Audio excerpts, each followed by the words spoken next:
শুভ সন্ধ্যা বন্ধুরা, সবাই কেমন আছো? আশা করছি ভালো আছো, সুস্থ আছো, আর আমরাও খুব ভালো আছি। তো দেখো, এখন ঘুরতে বেজে গেছে সন্ধ্যা 6:30, আর এখন দেখো আমি রেডি হয়ে গিয়েছি আর যাচ্ছি হচ্ছে আমাদের পাশের পাড়ায় হচ্ছে কীর্তন। তো কীর্তনের আজকে তৃতীয় দিন। তো পরপর দুদিনই গিয়েছিলাম, তো আজকে তৃতীয় দিন, আজও যাচ্ছি। তো এর আগের দুদিন ব্লগটা তোমাদের সাথে শেয়ার করতে পারিনি। তো মানে খুব একটা সময় আমি ছিলাম না, গিয়েই চলে এসেছি। তো আজকে কিছুটা সময় থাকবো, তো ভাবলাম তোমাদের সাথে তো সবটাই শেয়ার করা হয়, তো এটা কেন করব না। তো সেই জন্য কিন্তু চলে এসেছি মোবাইল হাতে নিয়ে। তো আজকে প্রচণ্ড ঠান্ডা পড়েছে।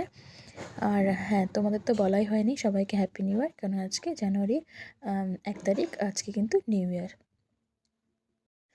তো আমি এখানে কিন্তু ভয়েসই দিচ্ছিলাম, তো আমার একটু ঠান্ডা লেগেছে। তো আমার গলাটা একটু বসে গেছে, তো সেই কারণে কথাগুলো না ঠিকঠাক শোনা যাচ্ছিল না। তাই ভাবলাম যে পরে তোমাদের সাথে এখন মানে ভয়েসটা অফ করে পরে তোমাদের সাথে এডিটের সময় ভয়েসটা দিয়ে দেবো। তো সেই কারণেই কিন্তু এখন ভয়েসটা দিচ্ছি। তো আজ তো নিউ ইয়ার, তো মোটামুটি বেশিরভাগ মানুষই আজকের দিনটা কিন্তু অন্যভাবে সেলিব্রেট করে আর কি, ঘুরতে যায় বা পিকনিক খায়। তো আমরা তো আগেই পিকনিকটা খেয়ে নিয়েছি 25শে ডিসেম্বর।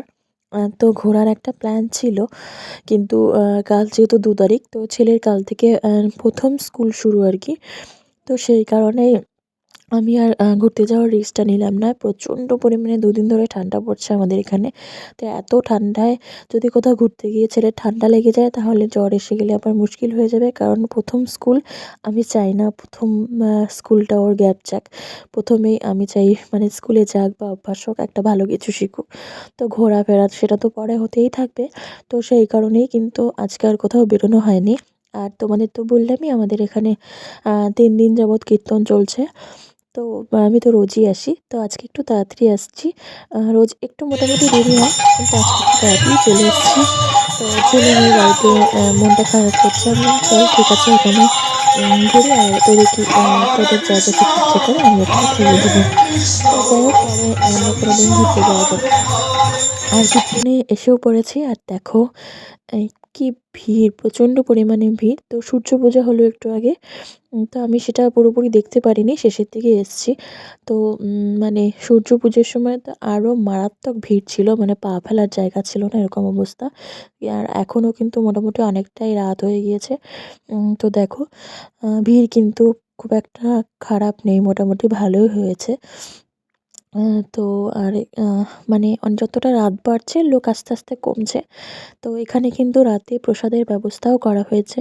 তো শুধু রাতে না, সকাল দুপুর রাত 3 বেলাই প্রসাদের ব্যবস্থা করা হয়েছে। সম্ভবত সকালের ব্যাপারটা আমি ঠিক জানি না, হয়তো সকালে রয়েছে, কিন্তু দুপুর আর রাতেও কিন্তু এখানে প্রসাদের ব্যবস্থা রয়েছে। তো আমরা কিন্তু এখানে রোজ আসি, সন্ধ্যের পরে আসি। তো কিছুক্ষণ কীর্তনে বসি, কীর্তন শুনি, কিন্তু রাতে আমরা 10টার দিকে প্রসাদ গ্রহণ করে তারপর যাই আর কি। তো প্রতিদিনের মতন আজকেও আমরা এসছি আর কি। আমি আমার বাপের বাড়ি, ওখানকার আমার কাকিমারা এসছে। তো মা আজ আসেনি, মা এর আগে 2 দিন এসেছিল। তো আমরা কিন্তু এখানে এসে কীর্তন শুনে তারপর যাবার সময় কিন্তু প্রসাদ নিয়ে তারপর যাই। আর এখানে খুব সুন্দর একটা ব্যবস্থা করেছে, সেটা হলো একটা লাইনের ব্যবস্থা করেছে দেখো। তো যাতে ভিড় বা ঠেলাঠেলি আগে পরে ঝগড়াঝাটি কোনোটাই না হয়। তো এখানে কিন্তু খুব সুন্দর করে লাইন হয়ে গেছে। তো লাইনে দাঁড়িয়ে কিন্তু প্রসাদের ব্যবস্থা করা হয়েছে আর কি। তো আমরা কিন্তু লাইনের একদম সামনে চলে এসেছি, মানে আর দেখো, এই যে এখানে থালা গ্লাস দিচ্ছে, তো হাতে করে সামনে এগিয়ে গিয়ে প্রসাদ দেওয়া হচ্ছে আর কি।